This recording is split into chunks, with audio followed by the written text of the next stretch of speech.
Seja bem-vindo à nossa aula número 8, Provas Documentais. Nesta aula vamos aprender a como demonstrar os seus direitos num processo judicial. Por que a prova é essencial no processo, a diferença entre alegar e comprovar e o impacto das provas na decisão do juiz. Primeiramente, o que é uma prova judicial? Qual é o conceito de prova? Prova é um documento material que você apresenta para o juiz, submetendo ele ao contraditório, para demonstrar eventual direito. Fala-se eventual direito porque existe o contraditório. Não basta que você apresente um comprovante de pagamento e a outra parte fazer prova contrária demonstrando que não foi recebido o valor. Isso acontece, não é raro. Qual é a finalidade da prova no processo? A prova serve para orientar a conexão entre a sua narrativa dos fatos e o seu direito apresentado. E ela tem uma forte relação no convencimento do juiz. Ou seja, o juiz não vai julgar as alegações das partes. O juiz vai julgar quem produziu a melhor prova. Ou seja, aquele que comprovou melhor o seu direito. Isso dá segurança para ele poder decidir. Então é muito importante uma prova documental em um processo. Quais são os tipos de provas que você pode apresentar em um processo? Bom, você pode apresentar todo tipo de documento, nós chamamos isso de provas documentais. Isso se relaciona a comprovantes de pagamento, recibos impressos, notas fiscais, contratos e todo documento jurídico que foi firmado entre as partes e que demonstrem alguma relação jurídica. Provas testemunhais, onde você pode apresentar até 3 testemunhas por vez em cada processo que você abrir no juizado. A relação da importância da prova testemunhal nós falaremos em uma outra aula. Temos também as provas digitais, que são todos aqueles e-mails, prints de telas, documentos em geral que são chegados em seu e-mail, que você consegue obter em portais ou outros tipos de acesso de plataformas. E temos também as provas periciais, são realizadas por pessoas que são ou contratadas por nós ou indicadas por um juiz para poder fazer uma análise imparcial de um caso. A prova, quando é feito perícia por parte de uma das partes, seja autor ou réu, ela é chamada de prova unilateral. Por que é prova unilateral? Porque só uma das partes é quem teve o acesso a produzir essa prova, só uma das partes é que conseguiu juntar perguntas para questionar o perito. Ou seja, você pode fazer um tipo de contratação de um laudo parcial, aquele que vai responder uma pergunta específica, você consegue direcionar o resultado. Então ele não é muito útil em um processo, ele pode nortear e ajudar o juiz na decisão, desde que ele esteja amparado em outras provas documentais, outros fatos que são incontroversos no processo, como, por exemplo, um boletim de ocorrência. O que é um boletim de ocorrência? É um conceito de prova documental. Entretanto, ele é uma prova unilateral. Ele não chega a ser considerado uma prova porque ele não tem contraditório. Ou seja, basta que a pessoa apareça em uma delegacia e relate os fatos conforme ela discorrer para o analista da polícia fazer a sua redação.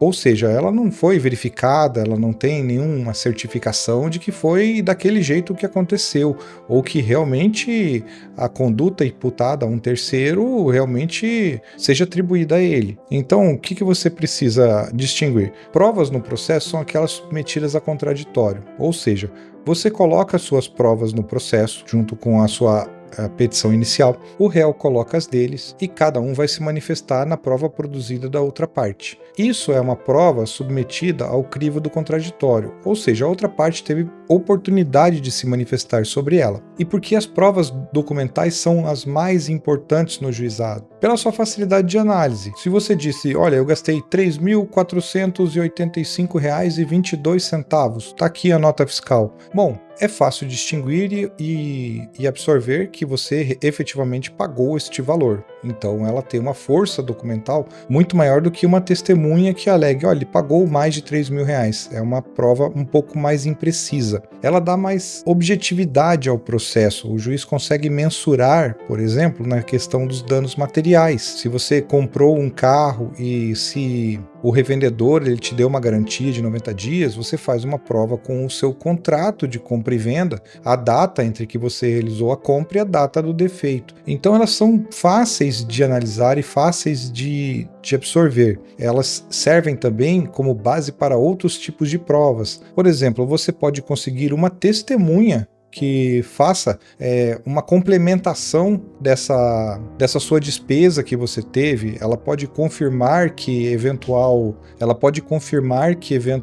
dano realmente é naquele valor. Não precisamente chegar naquele valor da nota fiscal, mas ela pode confirmar que o dano é aquele. Isso é muito comum quando a parte contesta e fala: olha, esse orçamento ou esse valor gasto é muito alto. Então você pode trazer a pessoa do estabelecimento ou até de um estabelecimento concorrente. Suponha, no caso, uma oficina. Você realizou o conserto na concessionária, custou R$5.000, mas em qualquer outro local esse preço não fugiria muito da realidade. E a prova documental ela reduz controvérsias, porque se você não alegar que ela é falsa, logo ela é verdadeira. Bom, existe uma estratégia aí no juizado que a prova documental, quando você alega falsidade, depende da situação, você deve comprovar que ela é verdadeira ou não. Vamos dizer, um exemplo prático e que pode acontecer no decorrente da sua vida, né? Você pode acabar passando por uma situação parecida. Uma pessoa te deu um cheque para pagamento e esse cheque não tem fundos. O que vai acontecer? Você vai tentar receber, não vai conseguir e inegavelmente você vai acabar abrindo um processo. Quando você abre um processo e a outra pessoa for intimada para compor o polo como parte ré, ela vai alegar: olha, esse cheque não é meu, essa assinatura é falsa. E se ele fizer esse tipo de alegação, você não tem como comprovar que a assinatura é da pessoa no juizado, porque vai demandar uma perícia complexa. Então, assim, ela ajuda a reduzir muitas as controvérsias, mas existem algumas exceções que o juizado ele não vai poder dar andamento no seu processo, justamente por causa da complexidade da prova. A prova vai exigir que seja nomeado um perito, faça uma grafoscopia, né, uma perícia grafotécnica, as partes têm que ceder material de colheita para poder verificar se a assinatura partiu do punho do emissor ou não. Quais são os principais documentos utilizados como prova? Bom, a respeito de prova, quando se fala em contrato, você tem os contratos escritos, que são aqueles contratos que a pessoa te forneceu, vocês ambos assinaram e estabeleceram as condições do negócio. Você tem os contratos digitais, que são quando você faz uma compra online, você clica naquela caixinha dizendo que você leu o contrato e você está de acordo, está ciente. É um meio de prova. Você deve sempre ler antecipadamente e verificar se você está de acordo, porque muitas vezes o costume, né? Todo mundo tem uma vida acelerada e acaba não lendo esses contratos, nem os termos de serviço ou termos de uso de determinada plataforma. E quando vê, por exemplo, uma conta suspensa no Instagram, pressupõe-se que você leu o contrato digital e que você está de acordo com as regras de uso, né? Os termos do serviço, termos de uso, políticas de privacidade. E quando você viola uma regra, por mais que você fale que não sabia, ela estava prevista no contrato. Então, é um documento digital, um documento de prova que pode ser utilizado. E sim, ele é um documento um pouco frágil, porque ele pode ser modificado unilateralmente.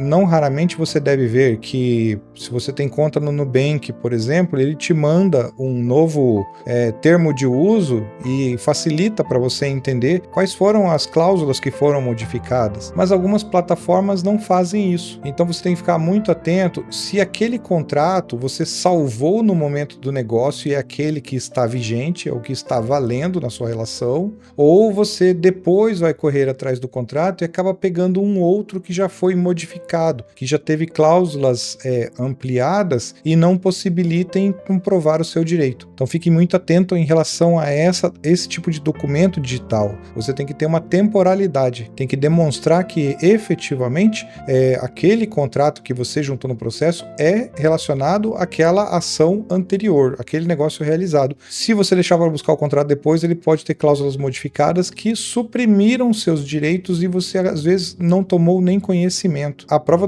documental, quando se faz para fins de pagamento, ela pode servir como notas fiscais e recibos. Elas mostram que você efetivamente comprou, o que você comprou, que você em determinada data realizou um negócio, realizou um determinado pagamento e vincula a relação com o fornecedor ou prestador de serviço. Como, por exemplo, você vai fazer uma compra no varejo, você vai comprar uma chaleira. Você pode comprar ela online ou pode comprar ela presencialmente em uma loja física. O seu recibo de pagamento é como se fosse o seu contrato. Você não tem um contrato, não é comum fazer um contrato de compra e venda de um bem eletrodoméstico, de um utensílio residencial, mas serve para suprir a comprovação do pagamento, ou seja, a tua fatura do cartão de crédito, a nota fiscal que chega no seu e-mail, tudo isso pode comprovar, é uma prova documental robusta que tem vigência e validade indiscutível num juizado. Comprovantes financeiros, por exemplo, o nosso caso do marceneiro, que tanto falamos na aula anterior, transferência bancária, o extrato de pagamento para uma conta, ou se você pagou um boleto ou uma fatura de cartão de crédito que você fez um pagamento parcelado, tudo isso mostra como comprovante financeiro que houve a relação jurídica, que houve o pagamento, quando foi que ocorreu esse pagamento, se são parcelas recorrentes, se são parceladas 5, 10, 12 vezes, conforme as limitações da operação do cartão, ou se é um pagamento, por exemplo, para uma academia que faz descontos sucessivos mensalmente no seu cartão para não influenciar no seu limite de crédito. Então tudo isso você pode utilizar como comprovante financeiro e é um documento de prova que você pode utilizar no seu processo do juizado. Outra documentação que você pode apresentar como prova documental são as comunicações entre as partes, que nada mais são do que os e-mails, as conversas em aplicativos, as mensagens eletrônicas. Como o e-mail sempre é uma das melhores formas de você comprovar do que uma conversa em aplicativo. Primeiro, um e-mail ele tem um destinatário correto. A mensagem por aplicativo também tem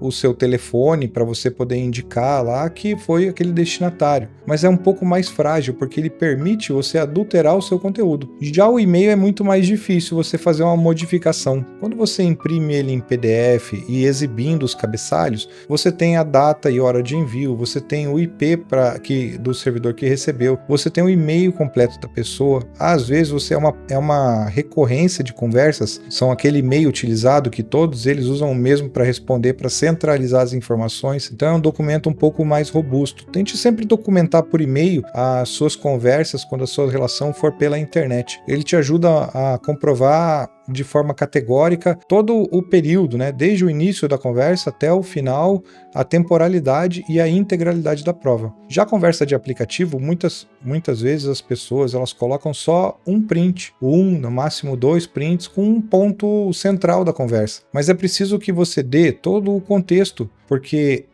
esse tipo de prova ele não pode ser colocado de forma parcial no processo. Até porque a outra parte, a parte contrária, também tem o extrato dessa conversa e o resumo, e ela também vai utilizar outros elementos. Mas o que vale para um juiz decidir o caso? Todo o contexto da narrativa, desde que começou o serviço até a hora que deu o problema. E se o problema foi resolvido ou se ele não foi resolvido. O juiz não vai olhar só para um trecho específico da conversa, ele vai entender o contexto, relacionar com as outras provas, as outras argumentações que as partes fizeram, se trata de um fato controverso, incontroverso ou não, é muito mais útil para você comprovar o seu direito dessa forma. Outros documentos, né, como falamos na aula anterior, hoje está muito fácil, você tem uma filmadora e um microfone no seu bolso, que é o seu smartphone. Você pode gravar as conversas ou você pode filmar com audiovisual. E isso, como se dizem, né, no jargão, uma foto vale mais do que 1000 palavras. Você consegue comprovar os danos de forma bem específica, bem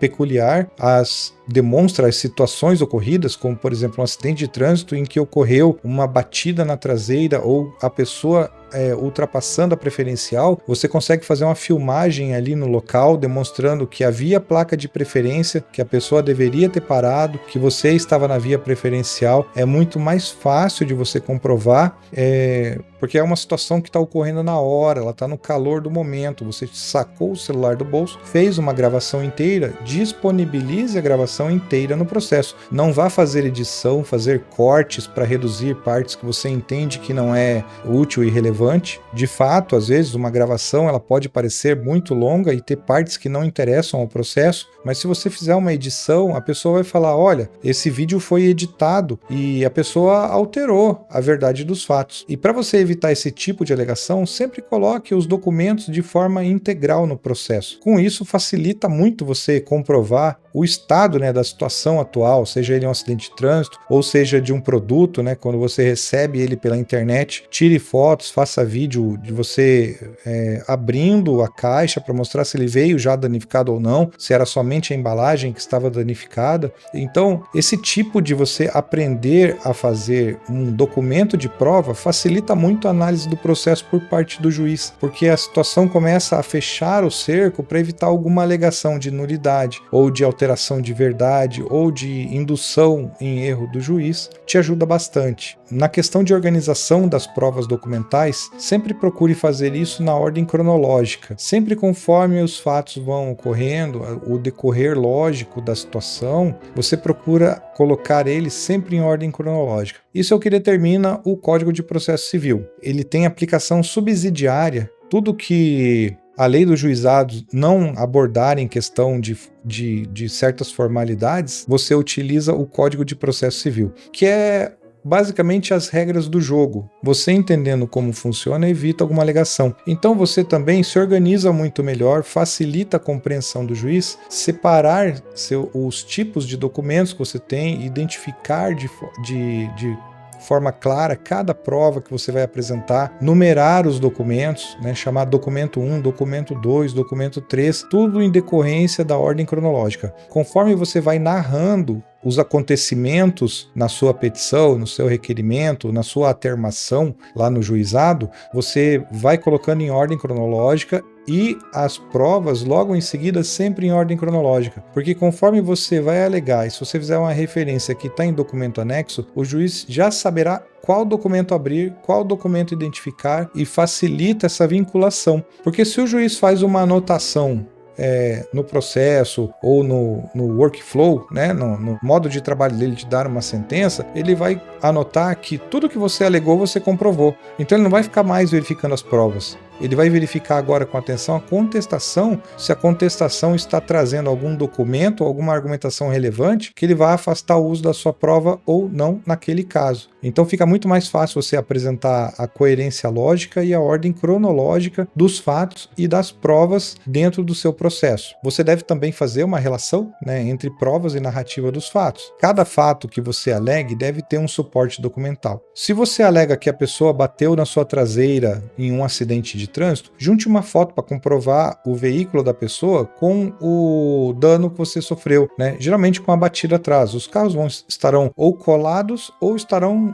próximos, porque dificilmente a pessoa vai tirar do local em decorrência do trânsito no local. Então você alegou que a pessoa bateu na traseira do seu veículo e comprovou. Você vai alegar que o dano material para consertar o carro custa R$ 3.500. E aí você junta um documento de prova, um orçamento ou o comprovante de pagamento que você já pagou, ou se você tiver o seu seguro, você pode cobrar a franquia de volta. Como que você faz prova da franquia? Bom, você junta a sua pólice de seguros no processo e o comprovante de pagamento. Independente se o carro custou R$ 10.000 para consertar, o seguro vai pagar para você, mas ele vai te cobrar uma franquia, como por exemplo R$ 1.500. Você comprova que a sua franquia custa R$ 1.500, você comprova que a sua pólice, né, mostrou os R$ 1.500 e além do recibo que você pagou para a empresa, né, ou para a seguradora, ou diretamente na oficina credenciada, que é autorizada, que você fez esse pagamento direto, você mostra com o seu recibo ou a nota fiscal da prestação de serviços. E procure evitar alegações sem comprovação. Suponha que você tem o seguro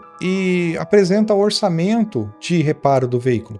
Somente vai se justificar se o seguro tiver uma franquia maior do que o conserto. Por exemplo, um motoqueiro desavisado ou com desatenção, olhando para celular, porque hoje eles olham muito para celular enquanto estão pilotando a moto, quebrou o seu retrovisor. Bom, o retrovisor para consertar custa R$ 450.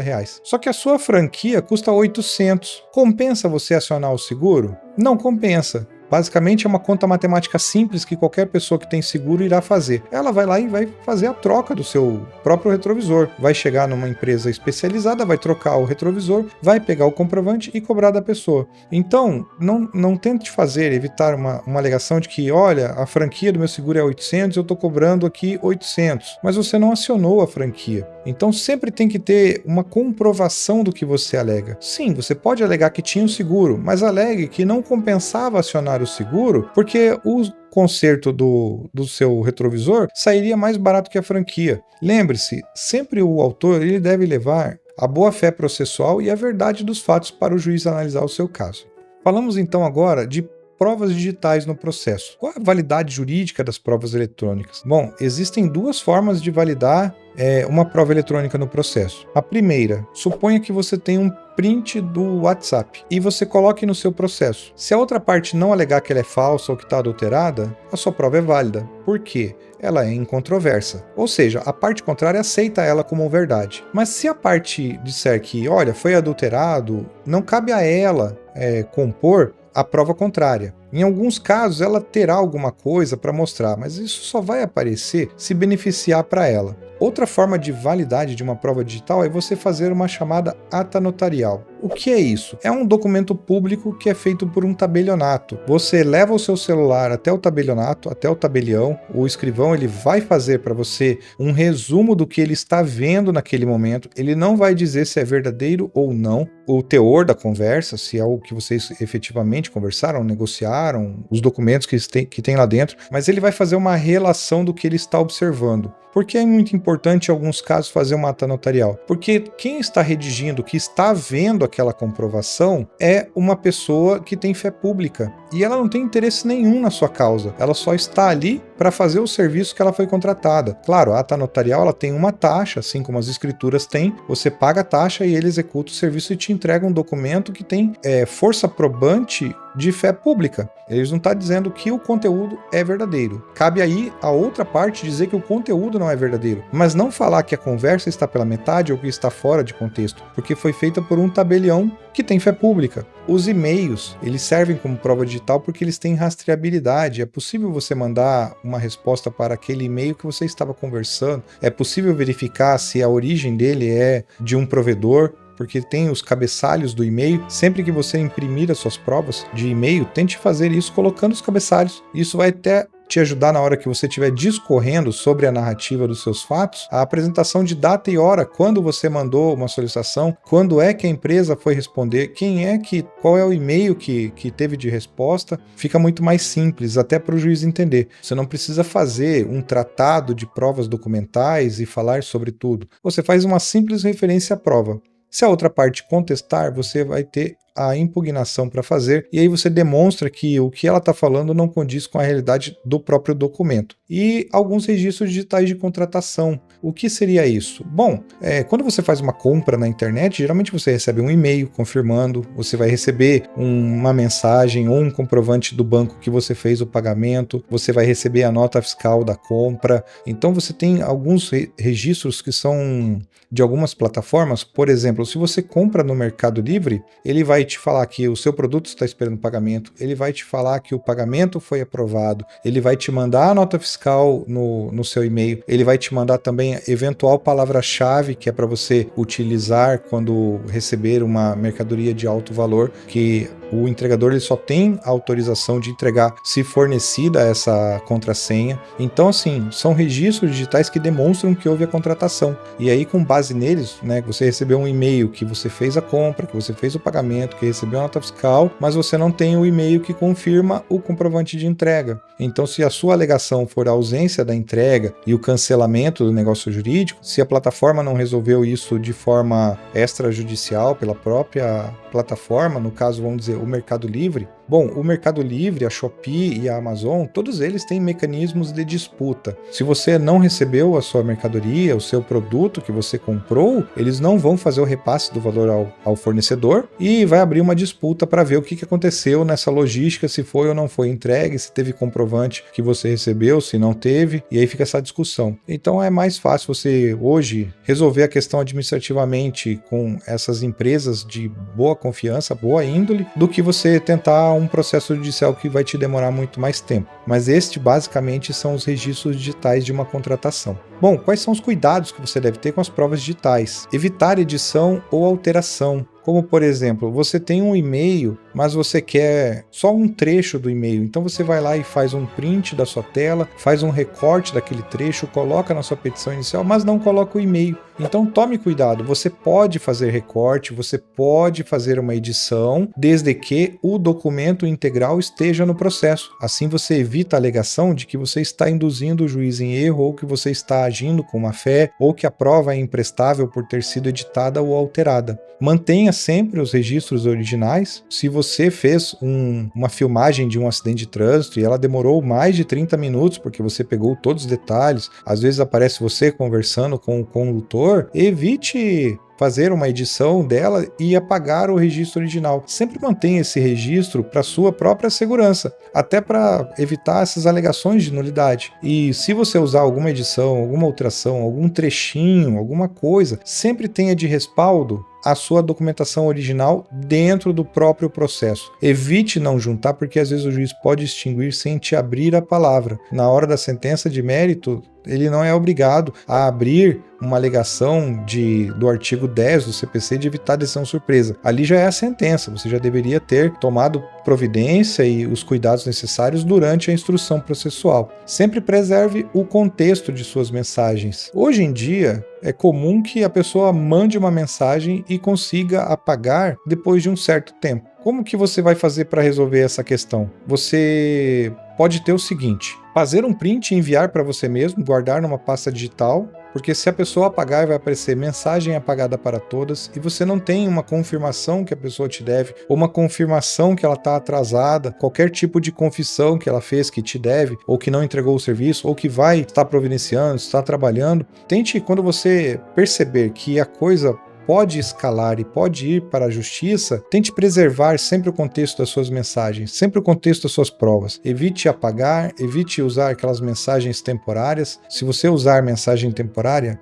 salve todas essas mensagens, faça um print em ordem cronológica, salve como tela 1, tela 2, tela 3, deixa numa pastinha digital no seu computador sobre aquele caso específico, porque você pode precisar dela mais tarde. E se você tem o costume de usar para todo mundo uma mensagem temporária que vai apagar a conversa, você não terá mais essa situação para fazer uma prova em juízo. Garanta também a identificação das partes na conversa. Tente sempre vincular que a pessoa diga o nome dela ou diga se aceitou tal condição, tal situação. Procure pedir o documento, falar: olha, qualquer coisa eu te levo aí o valor, eu só tenho em espécie, eu te levo aí na sua oficina, eu te levo aí no seu trabalho, eu te levo na sua residência, aonde que é o seu endereço. Peça essas informações. Tente sempre garantir que haja uma identificação das partes na conversa. Porque às vezes você está com um número que não é da pessoa, ele está falando com o telefone da esposa, está falando com o telefone do filho, ou ele está com um problema pessoal no telefone dele e acaba usando o telefone de um funcionário. Tente sempre fazer alguma identificação correta. Prova digital é uma questão muito sensível, ela pode ser impugnada muito facilmente. Então, se você não for organizado e for um pouco sagaz para identificar e arrumar, ter todo esse arcabouço probatório, o juiz ele não vai ter uma certeza e tranquilidade suficiente para dar uma ação condenatória. É claro, não só de provas digitais vive um processo. Algumas relações podem acontecer, como se você comprar um curso online. Basicamente, toda a sua prova é digital. Não tem nenhuma prova documental. Não importa se você pegou aquele contrato digital, imprimiu e depois digitalizou e colocou no processo. Ela é uma prova digital, ela é oriunda do meio digital, ela não é uma prova física onde as partes assinaram conjuntamente de forma presencial ou ainda que remota, um na sua cidade, depois manda pelo correio, o outro assina. Isso acontece muito em contratos de locação. Então tenha cuidado, a prova digital ela é muito fácil de ser impugnada. Existem meios que você precisa aprender, como a ata notarial, para se certificar e garantir um pouco mais de veracidade e verossimilhança da sua prova. Como apresentar os documentos no processo? Bom, você não é obrigado a ler o código de normas de todo Tribunal de Justiça dos 27 estados onde você queira talvez litigar. Mas é importante que você saiba que os documentos, por regra geral, eles devem ter uma legibilidade. O que é isso? É uma forma de você digitalizar o documento numa boa resolução que seja permitível ele ser lido. Porque se você coloca um documento que você tirou uma cópia ou você fez uma impressão e não estava muito bom o toner ou a tinta e depois você foi digitalizar esse documento e ele acabou ficando todo borrado e ilegível, ele não vai te ajudar a comprovar o direito que você está alegando. Então tenha cuidado com a legibilidade dos documentos. Um exemplo muito claro, você fez uma compra e você ganhou o cupom fiscal. Cupom fiscal é aquele papel químico que ele é impresso através do calor. Com o tempo ele se apaga. Bom, você sabe disso, todos sabemos disso. Como você pode se precaver dessa situação? Bom, você pode usar um scanner e digitalizar ele numa boa resolução para ele manter aquela integridade. Você pode tirar uma foto em boa resolução e guardar ela, depois converter para PDF. Ela não vai perder tanto a qualidade nessa conversão, mas ela ainda será legível. Então tome esses cuidados com a legibilidade do documento. Sempre que você colocar um documento no processo também, quando você apresentar ele para o juiz, tem que ter uma sequência lógica. Então ele tem que ser sempre vinculado. Vale a pena ser exaustivo nessa parte, porque o juiz, se ele tiver que ficar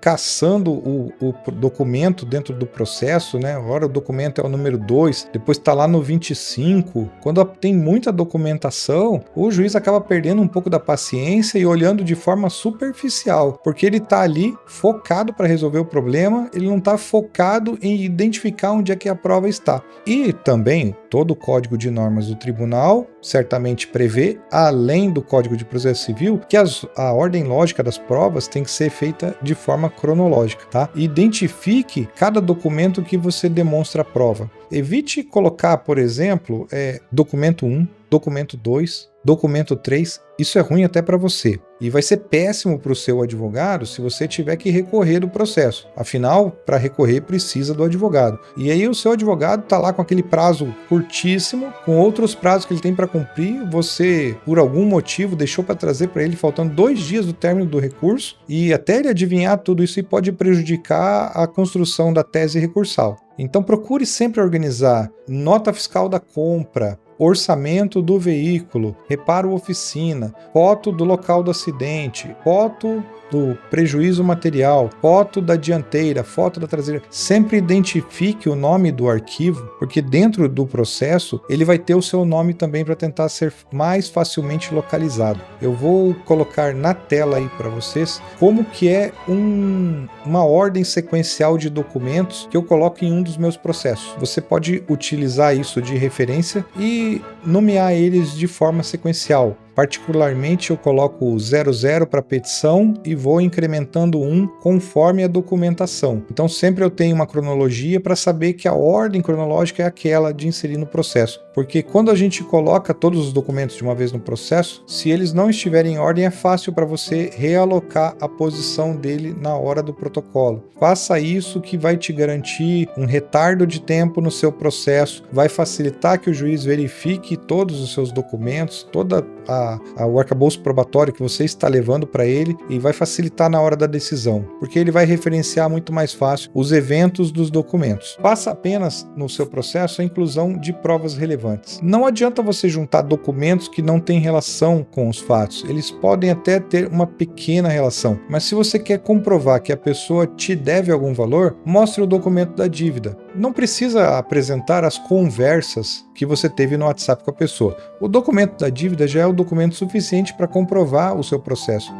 Se forem poucos documentos, como 5, 6 documentos que você vai juntar no seu processo, é uma coisa. Vale a pena você colocar uma redundância até para amarrar um pouco mais, porque você é uma pessoa que está acessando o juizado e não conhece o modo de uma prova ainda. Mas se você tem 50 documentos, tente fazer um filtro. Qual é o documento necessário para comprovar o que eu estou alegando? porque é muito mais fácil você fazer essa vinculação e gestão depois, porque você ainda tem que dar uma estudada no seu processo antes de ir para uma audiência de conciliação, antes de ir para uma audiência de instrução, porque o juiz ele pode pedir para abrir um documento na tela e perguntar para você do que se trata esse documento, o que isso aqui prova, o que não prova, e vice-versa. Também pode mostrar o documento para outra parte. Então tente sempre colocar documentos relevantes nesse processo. Quais são os erros mais comuns na apresentação das provas? Bom, o primeiro deles é apresentar documento ilegível. Se o documento está ilegível, o juiz às vezes não recebe o seu processo e ele vai mandar que você emende ou junte o documento de forma mais legível. Nesse ponto você perdeu um tempo no seu processo. Pode parecer pouco,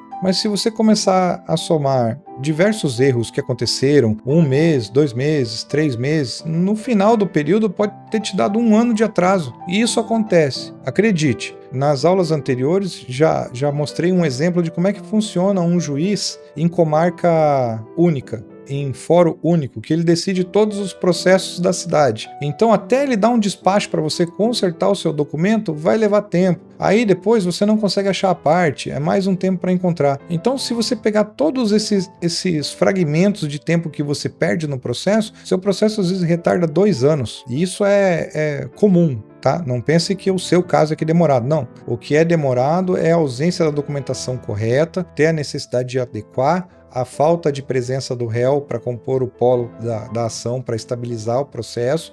São várias coisas, além da demanda e de volume que tem os cartórios dos juizados. Então, como todas as pessoas podem fazer reclamações e hoje em dia elas estão evitando a conversa, estão partindo mais para o litígio, então conforme aumenta o número de processos, maior é o tempo de resposta do Poder Judiciário. Tente juntar sempre provas que tenham relação, porque um dos erros também mais comuns é juntar provas que não tem nada a ver com o processo. Sabe aquela fotografia que não é pertinente para mostrar um acidente do trânsito? Aquela fotografia que, por exemplo, mostra uma placa de preferência, mas não dá todo o contexto do local, você não consegue naquela mesma fotografia fazer a prova se é aquela avenida ou aquela rua que o acidente ocorreu. Você não tente dar sempre uma perspectiva maior, não junte provas que não tem nada a ver com o processo. Um contrato, por exemplo, vamos usar o nosso exemplo do marceneiro. Você já fez um serviço com ele, até fez um contrato anterior e deu tudo certo e foi o que te motivou a adquirir um novo móvel com ele. Comprar um novo, reformar a sua sala, reformar o seu quarto, reformar a sua cozinha. O que é mais comum é cozinha. Sempre vai fazer uma reforma de cozinha, cozinha exige muitos detalhes e eles acabam deixando pela metade o serviço. Bom, nesse segundo relação jurídica que você está tendo com o marceneiro, você não precisa dizer ao juiz ou juntar documentos que você já tinha um documento anterior que vinculava vocês, que vocês já eram conhecidos, que você acreditava no serviço dele. Ele não tem relação alguma com o caso. O que vai valer é o documento do fato que você está levando para o juiz analisar, ok? Então, atenha-se também sobre a desorganização documental. Você precisa, durante a sua gestão ali de documentos, criar um hábito de guardar tudo em um só lugar. Confiar em celular é a pior coisa que você pode fazer. O celular hoje, amanhã ou depois ele cai e danifica, você não recupera mais uma conversa, você não recupera um orçamento que estava lá, você não recupera um comprovante de pagamento. Se você fez na modalidade física, né, pagou em espécie a pessoa e a pessoa te mandou uma foto de um comprovante de pagamento, porque não são confiáveis. Então, no momento em que você recebe um documento, salva ele no seu computador, mande ele, compartilhe com você mesmo no seu e-mail, guarde em um local que você não dependa só do seu telefone, do seu acesso físico. Até o computador pode dar um problema. Então, o recomendado é que você salve o documento na nuvem. Hoje é muito comum as pessoas terem uma conta no Dropbox, uma conta no Gmail, e o próprio Gmail já disponibiliza para você um espaço gratuito no Drive, que é outro serviço que eles fazem. Então, tente guardar as provas em algum lugar que ele tenha um pouco mais de segurança do que um dispositivo físico. Você está lá com o seu computador, seu notebook, e de repente caiu o café, queimou a placa-mãe, o HD pode ter sido comprometido e você não tem mais, às vezes, uma vida de trabalho nele, né? Que tem situações que a pessoa fica mais aflita quando roubam o notebook dela com o que está no interior do que com o próprio bem material. que o bem interior ele tem ali aquela coisa digital, né? Os documentos do trabalho, as provas que ele tinha ou qualquer outra coisa, fotos de família, vídeos dos filhos, tem muito mais valor do que o notebook em si, né? Porque às vezes ele já está obsoleto, já estava velhinho, você até pensava em trocar, mas ele ainda estava dando conta, mas se ele estragar você perde uma porção de documentos. Então tenha sempre uma organização documental para você salvar esses arquivos em dispositivos periféricos, por exemplo, um HD externo, salve, deixe ele guardado na gaveta, salve na nuvem se você tiver espaço e puder utilizar. É uma boa prática você começar a guardar a documentação, porque você pode precisar dela. Você hoje não pensa nisso, mas amanhã, quando você precisa de um documento, você não terá. Outro erro comum é a falta de identificação das provas. Como você juntar no processo DOC 1, DOC 2, DOC 3. Era muito comum nos processos físicos antigamente, o advogado chegava e coloca DOC 1, aí ele colocava a nota fiscal atrás. Aí ele colocava DOC 2, aí colocava o contrato da prestação de serviço. DOC 3, aí ele colocava algumas fotografias. Mas isso era um propósito, porque o processo físico, ele era sequencial, eram folhas uma atrás da outra numeradas. Então, quando você estivesse olhando, você não sabia que você mudou da nota fiscal pro contrato, e daí já começava a aparecer fotos, aí voltava para um outro documento escrito, não tinha como fazer referência. No processo eletrônico, o jogo mudou. Agora, cada documento que você coloca, ele vai receber um número de evento. Por exemplo, 1.2, 1.3, 1.4, e você pode fazer a referência. Excelência, conforme o documento 1.5, que é consubstanciado no contrato de prestação de serviço, a parte mesmo já comprova que é inadimplente ou alguma coisa do gênero, tá? Então sempre faça a identificação correta das provas, porque o juiz pode, como eu falei, você não é obrigado a saber o código de normas, mas se você vai se aventurar, vai abrir o seu processo, presume-se que você tenha o conhecimento necessário, e o código de normas do foro judicial é como se fosse o Código de Processo Civil da legislação brasileira. Ele vai determinar algumas regras. E para um processo ser aceito, ele tem certas nuances. Então ele precisa identificar as provas, dar um nome correto. Você não pode... existem dois campos, né, que vão aparecer a informação do documento. Um é o nome do arquivo e o outro é o nome que você dá ao documento de prova. Então, se você coloca DOC 1 e do outro lado escreve procuração, já está errado. Você tem que nomear o arquivo como procuração e colocar a nomenclatura dele como procuração. Isso vai evitar que os juízes, existem vários perfis, existem juízes que relevam, que deixam, se a outra parte se sentir incomodada, que reclame, e aí nesse caso, como ele foi provocado, ele vai ter que te intimar para corrigir, e existem juízes mais criteriosos. Geralmente os em início de carreira, eles são muito formalistas, eles procuram seguir todas as regras porque eles estão em estágio probatório, eles não querem cometer erros, não querem que uma correição que aconteça na escrivania judicial verifique que ele não está fazendo o trabalho adequadamente, então ele vai acabar exigindo. Então existem várias nuances que podem acontecer no processo. E você, buscando sempre fazer da forma adequada, você evita um monte de surpresas e atrasos. Outro erro também mais comum é o excesso de documento irrelevante. Juntar um monte de documento que não tem relação com o fato só pode atrasar o seu processo, porque ainda tem a outra parte para impugnar, ele vai trazer alegações extensas, o juiz vai verificar, depois ele vai tentar entender se aquele documento é pertinente ao processo, se não é, e a decisão pode não sair como você esperava. Então assim, junte documentos que façam prova relacionado ao fato que você quer provar. Quer provar uma inadimplência? Junte o contrato, junte uma confissão de dívida, ou junte um cheque ou uma nota promissória. Quer provar um dano material? Comprove o dano material. Se for um acidente de trânsito, por exemplo, fotos do dano do veículo, o boletim de ocorrência feito pela Polícia Militar que indica uma média monta e os orçamentos. Não é necessário levar conversas pessoais numa situação dessa, dizendo que a pessoa disse que ia pagar e acabou não pagando, que vocês estavam tentando fazer um acordo. Isso não é pertinente para o processo. Seria pertinente na esfera administrativa, porque você está conversando. Mas depois disso não é necessário dizer que você tentou contato com a pessoa e a pessoa não te respondeu. É um documento irrelevante para comprovar o seu direito material. E o que fazer quando não existe um documento formal? Isso acontece, de você fazer um empréstimo para uma pessoa e você não tem um comprovante, você não fez Pix, você não tem uma conversa no WhatsApp, você não tem nada, mas você pode ter uma testemunha que possa comprovar que houve esse empréstimo, que a pessoa usou o valor para determinada situação, mas a relação das testemunhas são aquelas que sabem dos fatos, não aquelas que ouviram de você que você emprestou para a pessoa e a outra pessoa também nunca confessou formalmente para ela que devia. A testemunha é aquela pessoa que viu o negócio ou que viu você cobrar e viu a pessoa confessar que ia te pagar. Então essa é uma situação de prova testemunhal quando você não tem um documento. Quando você também não tem documento formal, conversas nos aplicativos celular ou e-mail também servem para comprovar essa relação jurídica.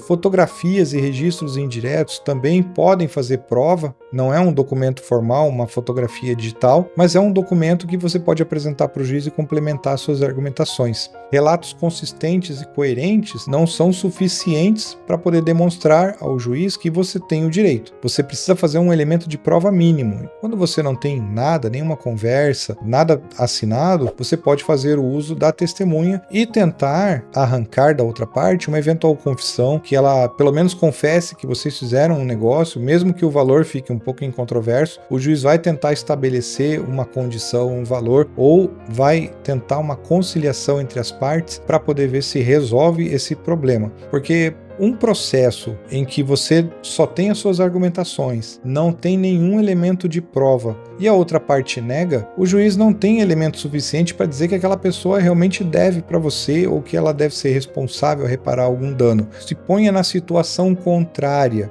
Imagine você receber um processo de uma pessoa dizendo que você deve para ela e você nunca deveu. E a pessoa também não tem documentos, não tem nada. Você vai ficar feliz se a justiça te condenar sem nenhum documento de prova, sem nenhuma testemunha, sem nenhuma referência, nem nada de que você deve para ela e a partir daquele momento você começar a sofrer uma execução por uma dívida que não existe? É mais ou menos essa lógica que você tem que levar para o processo. É muito fácil se defender quando não tem processo, quando não tem provas, materiais. Basta que você negue. O ônus da prova é da outra pessoa que tem que provar que eu devo e não eu ao contrário. Agora, se você chegar no processo assim, eu devo, mas não consegui pagar, tive alguns problemas, o juiz já vai estabelecer, olha, por mais que você não tenha prova que você disse que a pessoa devia, a outra confessou. Já é uma prova. A confissão é uma prova. Como se diz, o depoimento pessoal da parte é a rainha de todas as provas. É ali onde você consegue tirar suco de pedra, literalmente. Então, muita atenção que só o seu relato consistente e coerente não pode não bastar para fazer a prova que você precisa para comprovar que alguém te deve ou tem que reparar algum prejuízo, ou até entregar algum serviço. E a importância da prova pré-processual é ser organizado com os documentos, é você guardar os documentos desde que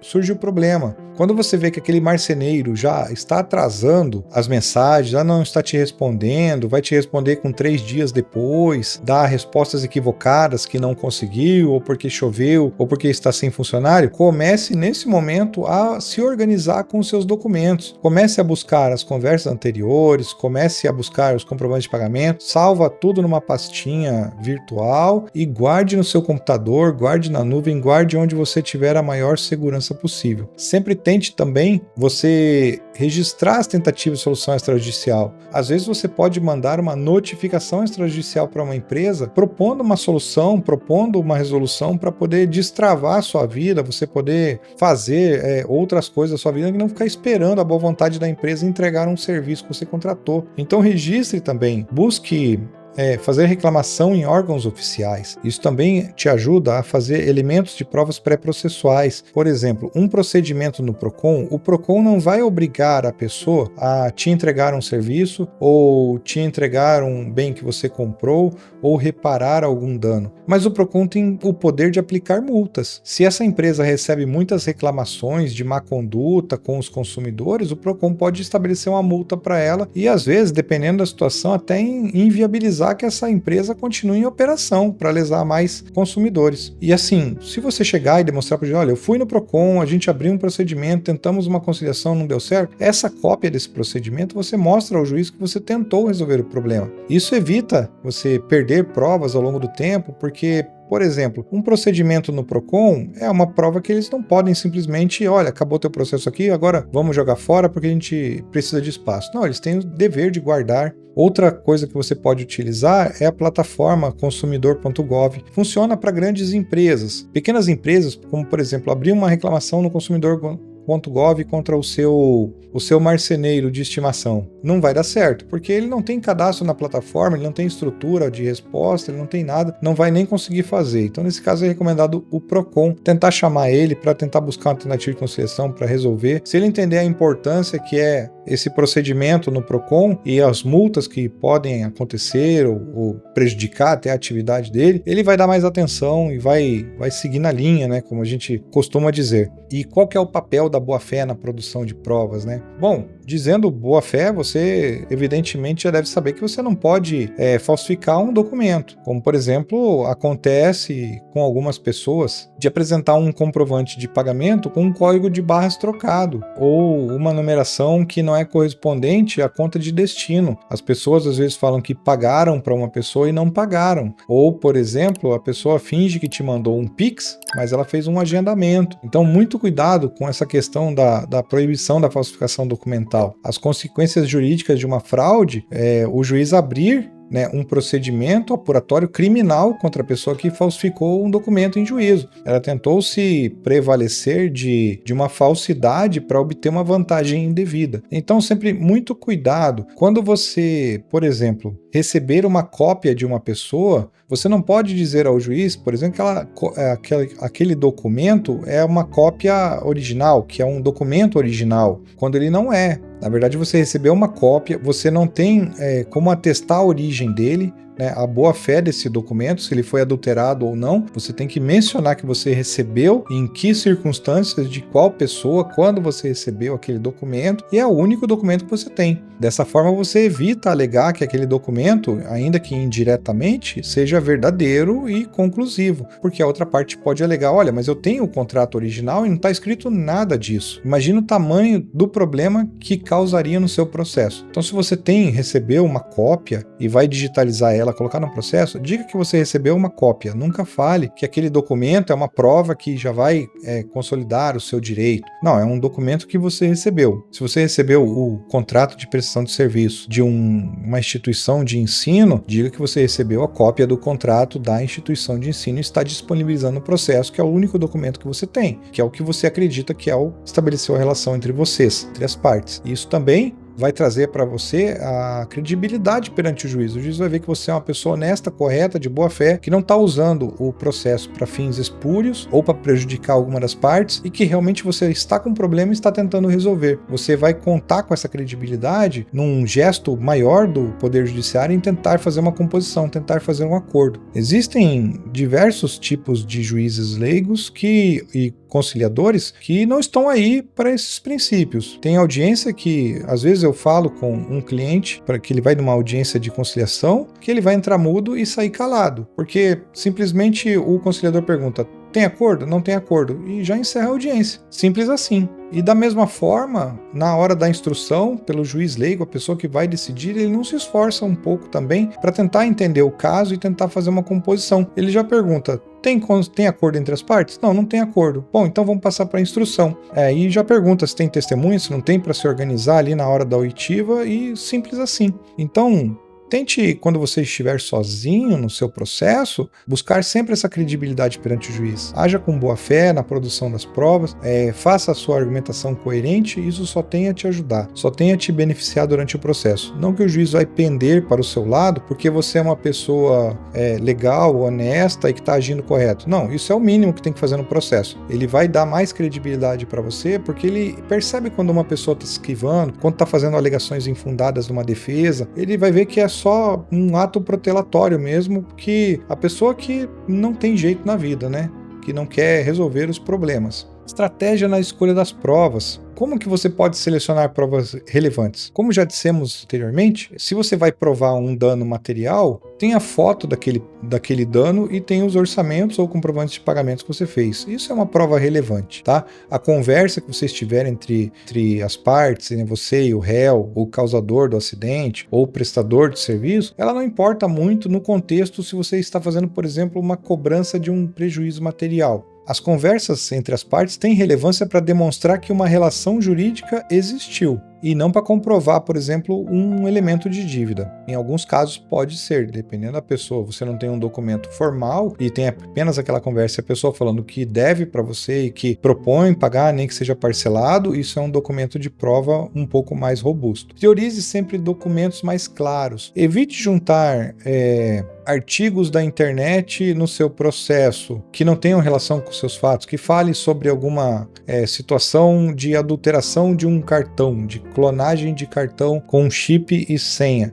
Não é pertinente para o processo. Tente juntar documentos que demonstrem que o seu cartão pode ter sido clonado, fraudado ou outras coisas que sejam mais claras para o entendimento do juiz. Lembra, evitar excesso de informações necessárias, ser o mais objetivo possível na sua descrição do fato e do seu pedido, faz a compreensão do juiz ficar mais aguçada no seu processo e aí ele começa a perceber se há provas para passar o seu direito ou não. É muito mais simples você conduzir um processo enxuto do que com diversas provas que você vai ter que gerir depois. E se for o caso, se infelizmente vier a perder o processo, o seu advogado também vai ter dificuldade de entender por que aquele documento está lá e não foi mencionado ou não teve relevância nenhuma no processo. Ele vai despender aquele tempo útil e precioso para criar a sua tese recursal na leitura de documentos que não tem nada a ver com o processo. Agradeço a presença de todos. Essa questão da prova, ela não é exaustiva, ela tem diversas nuances, diversas situações que podem acontecer, mas entenda basicamente o princípio